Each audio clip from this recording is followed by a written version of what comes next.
आज जो हमारा नया टॉपिक है, कल हम पढ़ रहे थे living things, do all living things show growth या शो ग्रोथ। हमने पढ़ा था do all living things need food. कल जो हमने पढ़ा था topic, do all living things need food, खाने की ज़रूरत होती है लिविंग थिंग्स को। आज हम पढ़ेंगे do all living things respire. तो क्या शुरू करते हैं हम सीधे। Can we live without breathing? क्या हम सांस के बगैर ज़िंदा रह सकते हैं? When we inhale, the air moves from outside to inside of the body. जब हम सांस लेते हैं, कैसे लेते हैं? बाहर से अंदर लाते हैं, मतलब आउटसाइड से इनसाइड आती है हमारी बॉडी में। When we breathe out, जब हम ब्रीथ आउट करते हैं, जब सांस छोड़ते हैं, the air moves from inside our body to outside. जब हम सांस छोड़ते हैं तब अंदर से बाहर जाती है एयर, जब हम सांस लेते हैं तो बाहर से अंदर आती है एयर। ठीक है, ये दोनों चीज़ें समझ गए। Breathing is part of a process. ये एक प्रोसेस है, एक जो एक ब्रीदिंग है पार्ट है, एक हिस्सा है प्रोसेस ऑफ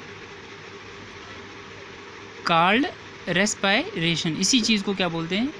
रेस्पिरेशन। क्या बोलते हैं? रेस्पिरेशन। ठीक है, सांस अंदर लेना, बाहर छोड़ना। ठीक है, अंदर बाहर, बाहर अंदर। ठीक है, ऐसे इसको बोलते हैं respiration. In respiration some of the oxygen of the air we breathe in is used by the living body.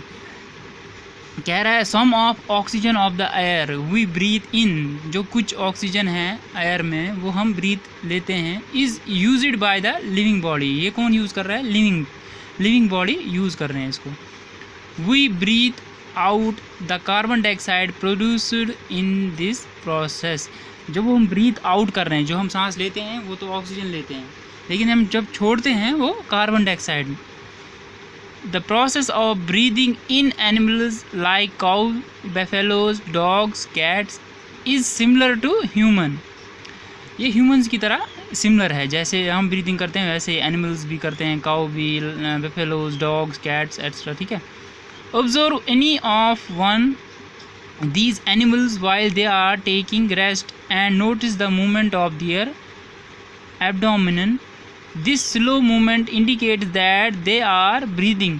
आपने देखा होगा उनकी ब्रीदिंग में, कभी सांस जब चढ़ती है, छोड़ते हैं या लेते हैं, तब जो एब्डोमिनल होता है वो अप डाउन होता है। ठीक है, उससे भी हम ये अंदाज़ा लगा सकते हैं कि ब्रीदिंग हो रही है।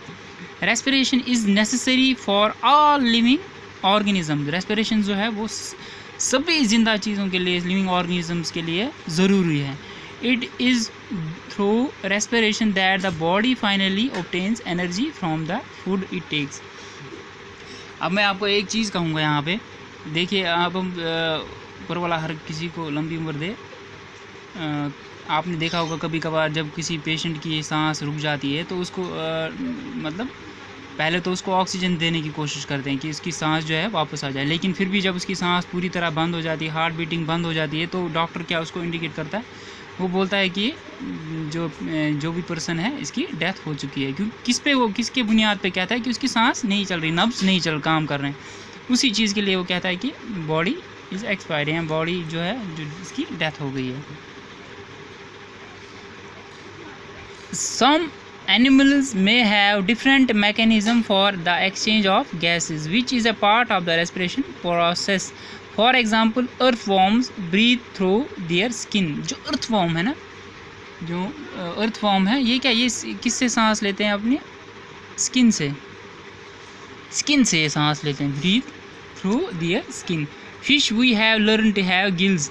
फिश का पता है हमें, गिल्स, जो हमने एक टॉपिक हमने ऊपर पढ़ा था, वो गिल्स से लेते। For using oxygen dissolved in water के ज़रिए। ठीक है, वाटर में जो डिजॉल्व ऑक्सीजन होता है वो गिल्स के ज़रिए वो फिश लेती है। तो the gills absorb oxygen from the air dissolved in water. जो गिल्स है ये एब्जॉर्ब करती है ऑक्सीजन, एब्जॉर्ब होगी, जज्ब करती है ऑक्सीजन की from the air dissolved in water, जो एयर जो होती है, हवा जो होती है डिजॉल्वड किस में, वाटर में। तो उम्मीद है आपको ये टॉपिक जो है बड़ा प्यारा टॉपिक था, आपको समझ आया होगा। नेक्स्ट टाइम कोई और टॉपिक लूँगा, तब तक के लिए थैंक यू।